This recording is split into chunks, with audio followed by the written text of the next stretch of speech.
Today's speaker is Dr. Kaiping Chen, who is Assistant Professor in Science and Computational Communication at UW-Madison. She received her PhD in Communication from Stanford University and earned her Master of Public Administration from Columbia University.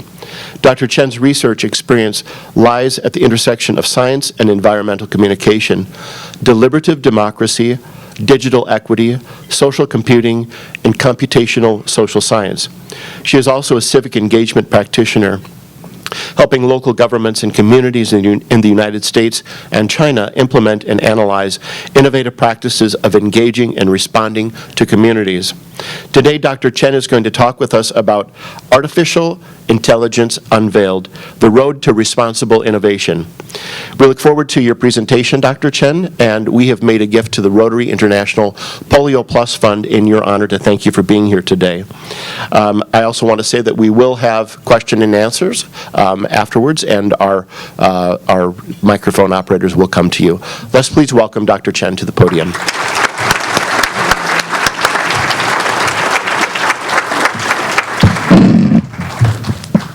Thank you so much, President Charles, and thank you so much, everyone, for your hospitality of welcoming me here. Awesome. Cool. So today I'm very excited to share some of my research work and my thoughts about how do we think about equity issues in terms of artificial intelligence, what are some of the ways to thinking about engaging communities in developing these new technologies. So this is the roadmap of what I want to talk about. So first, I want to start with talking about some of the motivating examples of the application of artificial intelligence in our daily life. Some of them are more visible, but some are less visible or invisible. And I want you to think about these examples as a way to think about artificial intelligence in terms of opportunities and challenges, which is actually a fluid concept rather than like the two ends. And then I'm going to briefly introduce a very interesting case study I work on where on assessing equity in human-AI dialogue, where I let the participants talk to ChatGPT about a variety of issues, and I'm going to show you again thinking about AI in terms of opportunities and challenges as a fluid concept. And finally, I want to touch upon what equity means in emerging technology design and how does our public engagement model look like to achieve this responsible innovation. So just to okay, so this is just a first quick thing about what is AI, right? So artificial intelligence, we can think about it is refer to the development of those variety of computer systems where they want to perform tasks which mimic human intelligence. So this is where you can think about the role of artificial intelligence is they want to kind of try to assist human beings to do tasks like identify patterns or help humans make decisions, and there are a variety of tools like machine learning or natural language processing to understand human language or use computer vision to identify images. And their goal is to try to think about, to learn from what humans do, and to try to reason and to try to solve problems. So this is a very general kind of definition of AI. And I want to show you a couple examples to think about how does AI look like in our daily lives. So this is a more kind of like visible application of AI. So how many of you kind of talk to Alexa or Siri or talk to voice assistants? Raise your hand. Okay, I think many times if we call to some of the sales services, the chatbot will say, tell me what you want, and you say a couple words, and then they will direct you to certain service numbers, right? So this is kind of an example of voice assistants which use artificial intelligence. Basically, they listen to the words of what you say, and then put you into category of, what service line we should put you into, or what thing I should answer to you regarding weather or recommendation. And another more visible application is digital media. So we know that many of us, access news or other kind of entertainment, interesting things, or the club information on media and social media. So this is where those algorithms of deciding what things you're gonna see first, or what type of content gonna show up to you. These are all algorithms. These are also part of the artificial intelligence, which can influence the consumption of news entertainment online. So this is another example of a more visible kind of in our daily life, the media consumption, or like the voice assistants. And then I want to show you some of the more this is another example of during the COVID-19. This is a study by collaboration by the Massachusetts General Hospital and the King's College in London. So this is where they design a digital app where they ask people to please track your symptoms. You go to this app, record your symptoms of yourself and your loved ones, and they use all this information collected to try to predict patterns of how the disease is gonna spread. So this is another example of this digital app, which try to help you, help the stakeholder make decisions. So let's get to some of the less visible application. So this is a robot performed the first laparoscopic surgery without human help. So this is a kind of a new innovation developed these days in the Johns Hopkins Hospital. So they want to kind of fully replace humans. Some of you might know here to kind of use the robot. So this is a less visible application because not many of us probably gonna get access to this type of our operation, and it's still kind of like, in the science discovery stage. And another example is also there are robot which use virtual reality or augmented reality to help physicians understand how they can perform better in the operating room. So these are just some of the very, very exciting new field in the healthcare. This is actually one of the biggest growing area of artificial intelligence in the healthcare and in medicine development. And some of the invisible application, which we might not really notice, is, though this is our article which talk about medical algorithms are failing communities of color. So in this article, they talk about a bunch of studies which look at that, those medical tools, doctors or physicians or companies, healthcare company use, which they find that when they decide which patient to give care to, they actually found there is systematic discrimination toward a certain type of patient when they decide who to give care to. So this is kind of one example which is invisible, but actually this is a tool which many of the physicians and doctors use in terms of the medical algorithm of giving care. And another example is in terms of in the criminal justice system.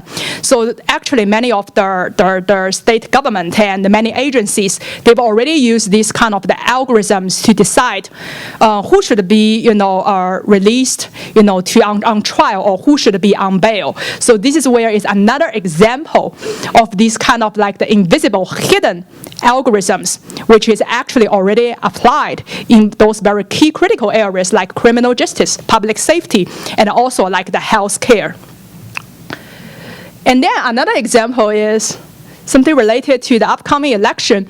So there are a lot of kind of spread about the deep fake. So there is another, kind of very invisible application of artificial intelligence in terms of there are a variety of technology which can just use deep fake tools to try to mimic your voice, mimic your image, but then they say out words which is not from your own, try to confuse the public of who is delivering the information.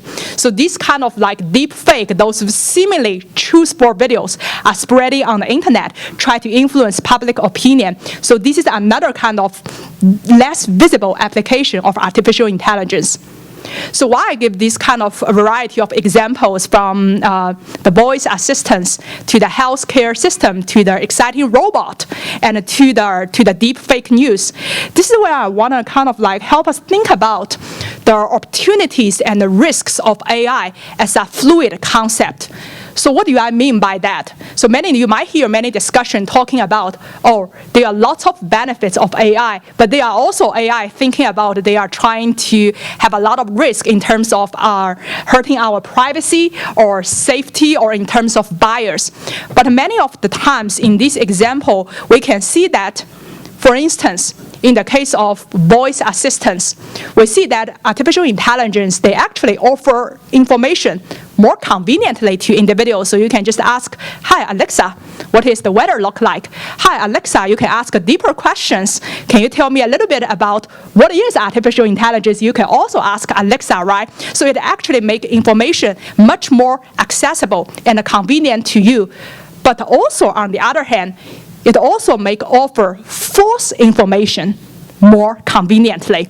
So nowadays, with some of the generative AI tool, you can just, change the face to another politician and kind of make up some of the sentences and the videos of that politician. So again, think about providing information more conveniently, including correct information and false information. And the second point is many of the times, for instance, like the example we give in terms of how the robot can help do surgery or can help physician thinking about how to do healthcare operation more efficiently. So this is where it can actually augment some of the human thinking capacity. Many of the times we encounter so much information and we can't make decision. And some of the AI tools indeed can help us crystallize this information and help you become more productive. But also thinking about the COVID-19 tracking app I talked about before. You share your information. It also collects a variety of information, your mobility information, and many other information. So it's at the same time, it can invade your privacy, while it can help you augment your capacity of thinking, right? And then the third thing is the example we see in terms of healthcare. So we know that many of the development in the computing vision, they help a lot to help the doctors, research scientists develop medicine, develop these kind of surgical practices, which is really revolutionary. So it actually can advance human health really tremendously. But at the same time, like the example I give regarding the medical algorithms, which systematically discriminate who to give care to, it actually expand health disparity. So again, this is fluid, right? It advances medical technology. But whose medical technology, who get the benefit? This is where we see the disparity is expanding. And again, the fourth point is, when we think about artificial intelligence, like you think about the robot can do the surgery, it actually can save a lot of human labor, right? So you can put doctors in the other kind of the role and jobs. So it can scale up human labor more efficiently. But at the same time, if the humans behind the decision-making process, behind the algorithms, is making the wrong decision, then it can also scale up human error more efficiently. So this is where what I want to emphasize here is, when we think about all these applications of artificial intelligence in terms of in your media consumption, in the healthcare, or in the criminal public safety, these concepts are all kind of like fluid. We can see a lot of opportunities while this developing technology. But at the same time, if we don't thinking about who is the designer, who get benefit from this technology, this is where it turned opportunity into risk disproportionately for certain communities in our society.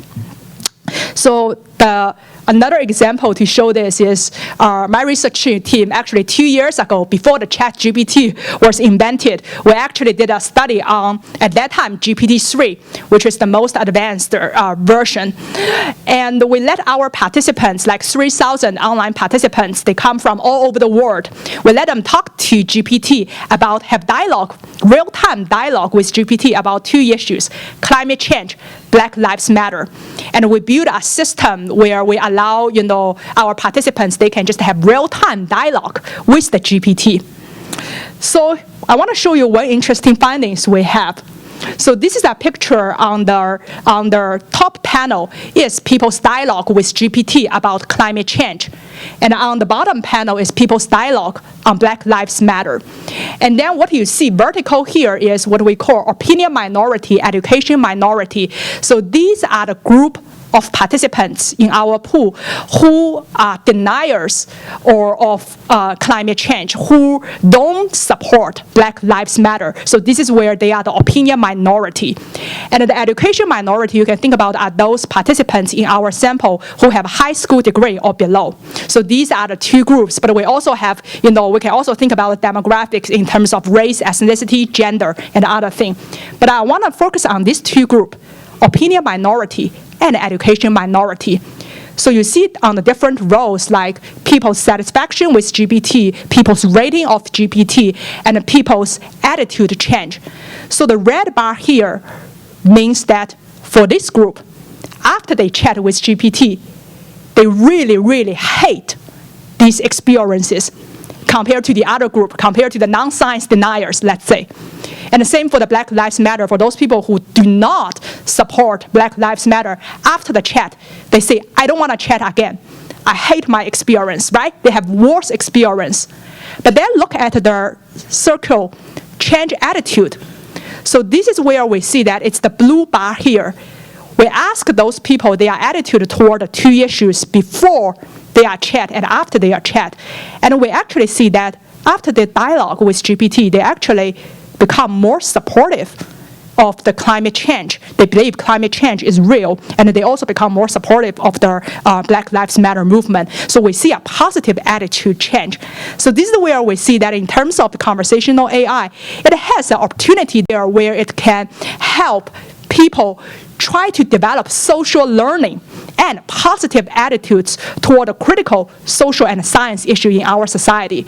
But then the risk, the challenge there is they might not use it because they hate more about their experience compared to other groups. So this is just another example where we think about artificial intelligence. It's kind of, when we see the opportunity, there are also risks. They are this moving target, not that it's black or white issue.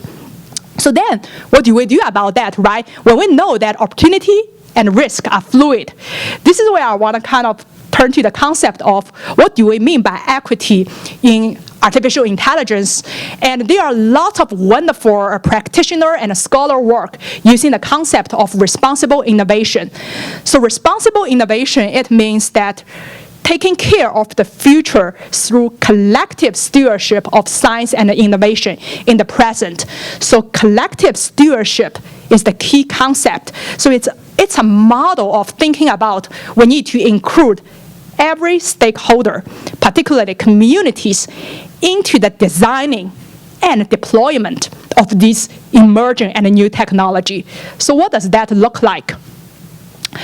So this is where there are a lot of work, which I do and my colleague do, which is to think about what do we mean by when you say engage the communities into this process? What does a public engagement model look like? So just a couple points to share about thinking about how to engage communities. So the first is we should think about public. Usually we have the word called public. So there is not a single public in the society. It's always the publics. It's the plural form. And it's especially important to listen to these underserved, under-resourced communities when we design these new technologies.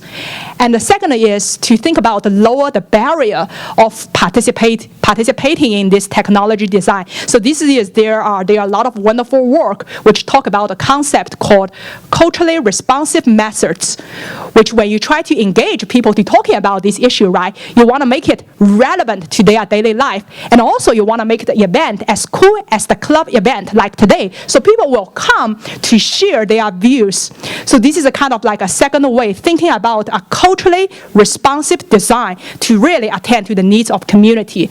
And the third is it's important to, when you invite the communities, the technology designers, the local policy makers need to be also invited to the table. They need to sit there, listen, and very importantly, to respond back to the community input, what they're gonna do with community needs into their technology design and development.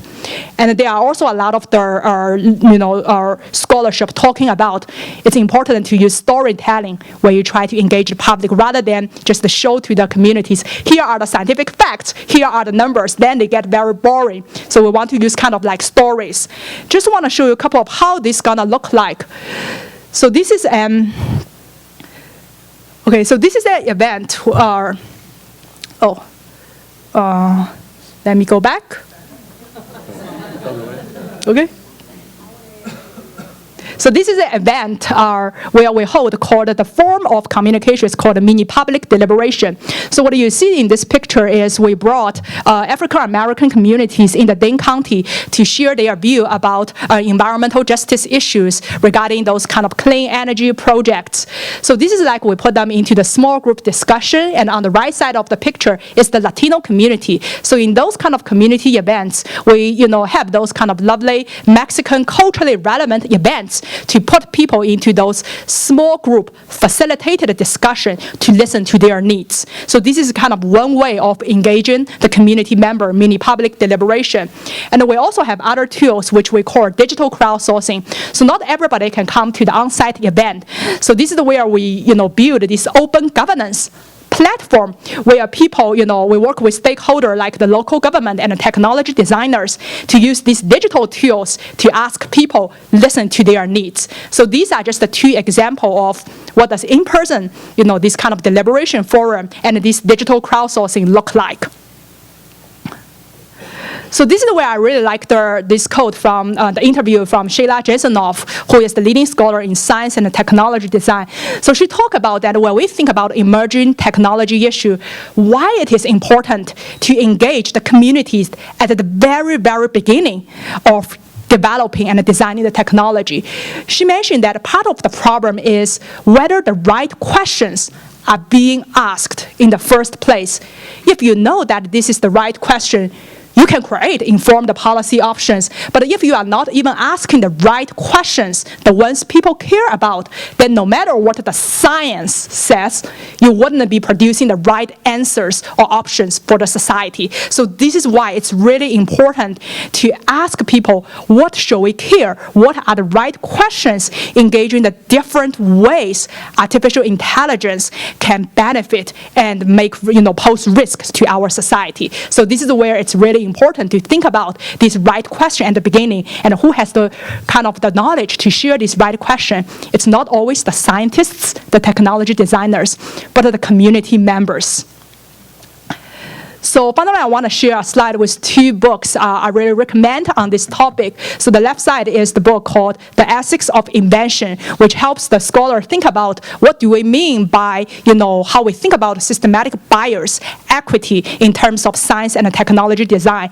And the second book is the newly coming up book called Live Like Nobody is Watching, thinking about people's relations with those health monitoring digital apps. So this is for your time to read. Thank you so much, and I'd love to take your comments. Thank you.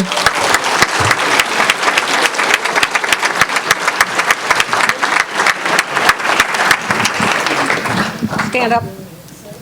Thanks, Joe. Hi. And who are you? I'm Joe Silverberg, and about a couple weeks ago, I read an article that said artificial intelligence might make us humans irrelevant. And if we were irrelevant, like other species that became irrelevant, we might disappear. Yeah. Would you comment? Yeah, all right, that's a super, super interesting article. So this is another kind of thing very important about how journalism cover about science issues. So first, I want to say that artificial intelligence will never make human irrelevant, because a lot of the things which we show here, taking the example of the medical algorithms, I show you the kind of the ways these algorithms work is they are humans who are collecting the training data set, deciding, what are the important factors which can decide who to give care. So this kind of the data set, the training data set, the selection of the criteria to design this medical algorithm, it is still the humans who are making the decisions. And also same for a lot of the things, like in terms of the robotics. Patient also needs to make a voice in terms of how their surgery want to be conducted. And it's part of the critical decision-making process. So this is where humans are always involved, and it needs to be more involved in deciding what type of tool and how the tool should look like to benefit the humans. Yeah, thank you. Hi, thank you for your talk. I'm Karen Kendrick-Hans. So if artificial intelligence compounds the bias built into the underlying database, how do you harness artificial intelligence to root out the bias and correct it? Can it fix itself? So that's actually a really excellent question, right? So I would think about this way. So there are kind of like a couple ways. So the first very important is many of the times when we think about these the bias, where does it come from? So taking the GPT, for example, the reason we see some of the language biases it's thrown to everybody is because the data set it used to train how these algorithms respond to people, these are all from the internet. So it's not, and we know that a lot of things on the internet are biased. So this is where it's very important. How do we rule out? It's important to think about diversify the data sources of how you design this algorithm. And it's even more critically important that you know that, there are certain biases, certain groups' voices are not heard, are not represented in this language processing. Then you need to collect more data. You need to listen. Like this is where the public engagement, some of the work my team is doing, is we want to diversify this kind of data or collection, this training data set. So then you can, try to mitigate these bias. And the second equally very important thing is we also talk a lot about, there are a lot of relationship about open sourcing. So many of the technologies is still dominated by the technology companies. So a lot of the tools are black box to the public and to the researchers. So this is where it's really also require the tech companies to think about how to open up their algorithms more to the public, so it provides us an opportunity to assess what type of thing they are biased at and how researchers and the scientists can provide the data set, can provide the factors to help them make their decision. Because many of the times, not about the training data set, like the medical algorithms, right? This is where like the factors, the criteria they pick as decided by certain group of people. But actually, if you pick up different criteria, different combination of criteria, then the result gonna be different. So this is where who gonna choose what factors matter when you design this algorithm output. That's another way where you need to engage a diverse group of people, not just the engineers or the policymakers. Okay, back here. Thank you. Yeah. Thank you for your excellent talk. I'm Chris Ivanoff. I manage the data science teams at Madison Gas and Electric. And I really liked your last answer about kind of opening things up. So I don't want to lead you at the next for my question, but that is, where do you think the role of governments are to talk, or both in terms of the U.S. government, but also in terms of governments that may not share the same ethics that we do in the West? Where do they play a role in AI?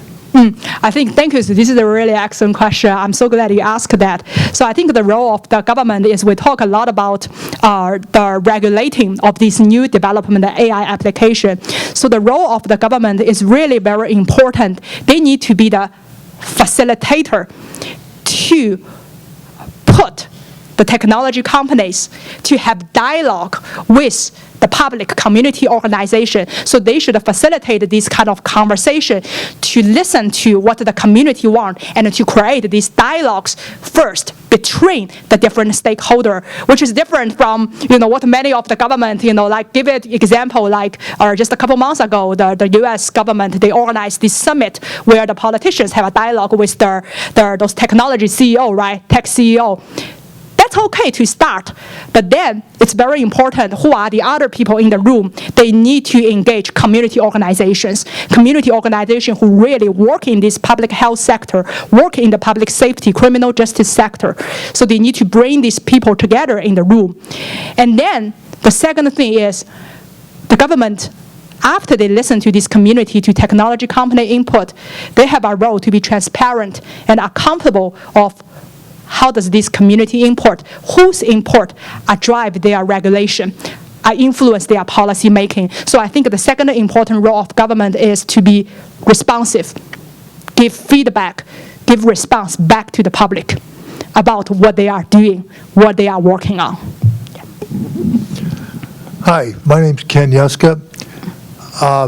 Given that computers are very smart, and given that AI makes a lot of good decisions, and computers do a lot of work, do you think that computers should be taxed? And, the government supports them, so maybe we should tax them. And the other is, do you think that the AI machines should vote? Oh, that's actually, oh my God, thank you so much for this really, really wonderful question. So the first is, should the computers be taxed, right? And I would kind of rephrase that question about, should the algorithms be taxed? And who should, and I think that when people design, when a tech company, for those people who design this technology, for the designers, the big tech companies who are leading the algorithm design, they should be put into some way to be held accountable, either through tax or through other regulation. So these are the people, the designers. We should think about how can we use a variety of ways to incentivize them to develop this technology which are equitable. And then in terms of when we think about the public, right, the community members, right, particularly for those people who, if you think about the consumer, kind of like day-to-day, the ordinary citizen, when they use computer, to try to access information, this is where I don't think people should be taxed. People should be encouraged to use this technology, to learn about how to use this technology and how to co-design to identify the risk of this technology. Rather than being taxed, they should be given incentives to help into this designing process. So I think this is a kind of a question which I think the bigger thing is, how can we create an incentive systems for different stakeholders to be responsible in terms of this technology design, right? And then, should the AI be engaged in voting? I think that's actually a very interesting question. So I think real people should vote. There is a lot of the problem, danger is there are these kind of actually a couple years ago, the election is there are deep fake videos which generated by the AI, which already influence people's decision of voting. So what you mentioned about should the AI machine vote, that already happened, because it's already been generated to influence the election. So this is where if something happened, but then go back to the question is, what should we do to prepare to make sure it's the real person vote, right? So this is where it's important for us to learn about how to use this technology and what are some of the features where you see this is kind of disinformation. Yeah, thank you. Thank you. Thank you. Really well done. Thank you.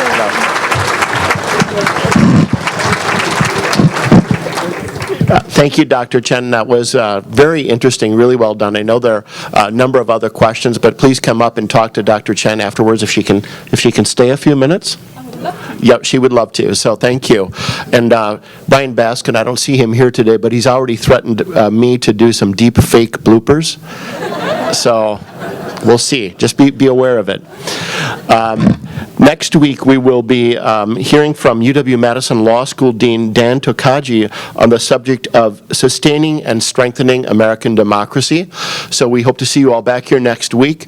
And before we go, please stand, and we will recite together the Rotary four-way test of the things we think, say, and do. Is it the truth? Is it fair to all concerned? Will it build goodwill and better friendships? Will it be beneficial to all concerned? See you next week, everyone. We are adjourned.